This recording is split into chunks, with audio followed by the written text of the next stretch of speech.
So imagine you're, I'm gonna talk about complexity and get you to put yourself in the shoes of a climate adaptation planner, so that we've got something specific to think about, but not because this is only suited to that kind of situation.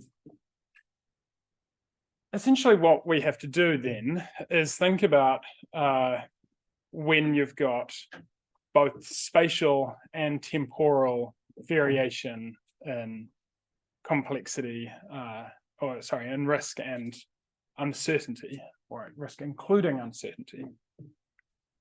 And I'm going to essentially draw on some reflections with some of my work with councils around New Zealand. So this is a software that we've created and which planners are using. And essentially what it means is that you can zoom into any specific asset or location in the city and identify when it might be affected by some threshold or some hazard. Now, if you're an asset manager thinking around, well, what do you do and how and when do you have to intervene to protect your assets or protect the community, given there's some changing condition, for example, in this case, sea level rise? We're looking at, this is some of the work that the Christchurch City Council has done, and they've identified various assets that are prone, that are at risk. They're then thinking about, well, what's our adaptation threshold and when do we need to start taking action? The approach that they've decided to take is one that was briefly introduced to you yesterday, which is the dynamic adaptive policy pathways. And essentially, what this means is that we're taking this middle approach, which is an adaptive approach, and saying, well, for each of our assets, when based on some changing condition, like I said, in this case, sea level rise, which I'll re-emphasize, I'm talking about sea level rise, at some point in the future, our current approach is no longer suitable. Essentially, we exceed our tolerance threshold, and then you have to take some action. And that's essentially what we call the dynamic adaptive policy pathways. You have approaches that will fail under some under some parameter which is uncertain. And as I continue to repeat, we're talking about sea level rise. So the challenge, though, is that if you're thinking about community impacts, and that's kind of where we start to identify our threshold to determine whether something is acceptable or not. Our community is going to be impacted by things like saltwater intrusion, coastal flooding, river flooding, groundwater flooding, among many, many, many other changing environmental conditions, not including socioeconomic changing conditions. But these different hazards or environmental conditions are affected by sea level rise and precipitation change and other drivers that are affected by climate change. These two things aren't necessarily correlated in their change. And the big challenge is that our current approaches aren't able, our current decision-making under uncertainty approaches cannot handle multiple drivers or multiple uncertain parameters. Essentially, we're in this situation where we have many interacting risks or risk sources. Even a single hazard or risk source can have multiple uncertain drivers, and our decisions have to account for this. So the research question, which I've somewhat already answered, is do our deep decision-making under deep uncertainty approaches handle this kind of complexity? And what I mean by that is, do they consider the interactions between the dimensions, so between the uncertain drivers of different hazards or risk sources. So do we consider both sea level rise and precipitation change, or do we consider, actually, yeah, that's quite a good one. So precipitation change and sea level rise I'll continue to use. And then of course the other condition is interactions between the interventions. If you take an action to address one of the hazards, what does that do to the efficacy of, or what is the effect on the other hazard? So do our existing approaches handle this? So this is that DAP, or Dynamic Adaptive Policy Pathways map, which shows, again, we've got 4 different actions that we can take. And under risk, that should be risk 1, but bear with me. We know that when we get X amount of change, our current situation will fail. Therefore, we need to change onto a different pathway. We need to take one of these actions.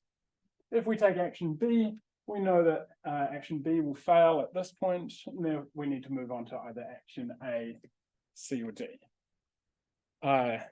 This particular approach has been criticized because it's super hard to communicate to communities, but nevertheless. Now, let's say we've got another risk where suddenly action A fails significantly earlier. Action B is better. Action C isn't very good.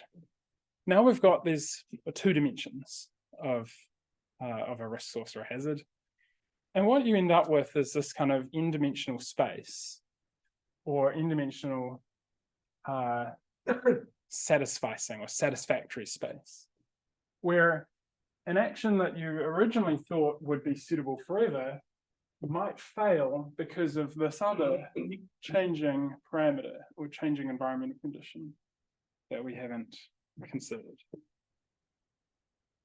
So the way that we're looking at this is categorizing our 2 kind of key considerations for whether an approach manages or appropriately handles complexity is, does it consider the different dimensions or uncertain parameters, and does it consider the interactions between different actions?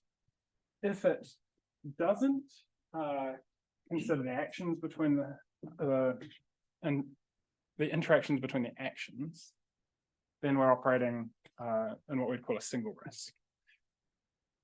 Essentially where we have some dominating hazard. So that's fine that we can use an approach that is suitable for single risk. However, if you have actions when they do interact, some of them handle multiple dimensions and others only handle 1 dimension. And what I mean by that is when you have a single driver, because we can have multiple hazards that have the same driver. For example, groundwater rise is driven by sea level rise, as is coastal flooding. So you could reduce both of those hazards to a single driver of the uncertainty. So essentially again, we're taking a stylized look at this, where we've got our 2 risks and 4 different interventions, and thinking around, well, is there how do they manage or address the interaction between those 2 actions? So in this case, if you take action B, then you have a positive. Action C does better addressing the second risk source. What we've found so far, and what we're continuing to look at, is that the existing approach, which is the government endorsed approach in New Zealand for managing climate change adaptation, dynamic adaptive policy pathways, only works for single risk cases. So it only works if you have 1 changing environmental condition, which I can tell you in New Zealand do not have. A new approach was proposed a few years ago called DAP multi-risk, and that actually doesn't handle multiple risk, which is unfortunate. It's really good at handling multiple risks, multiple hazards when there is one dominant driver of the uncertainty.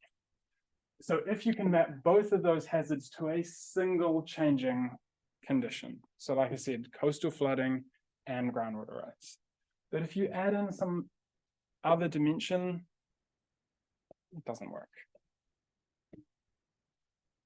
Fortunately, or for better or for worse, computer-assisted reasoning or simulation can handle that.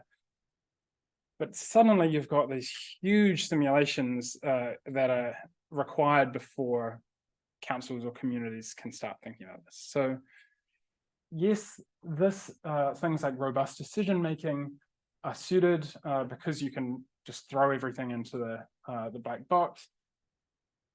But there are limitations to how you can actually put that up, operationalize that in practice. So we were looking at the range of different decision-making approaches and essentially have classified them based on how well they perform in these complex situations.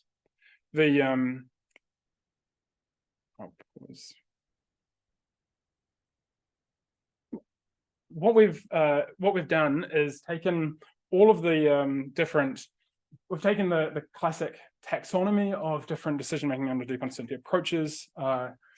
These are the established characteristics, and we've added in a consideration of how well do they handle multiple uncertainties, which I feel like is a fraught term, but complexity. So from assumption-based planning through to DAP-MR.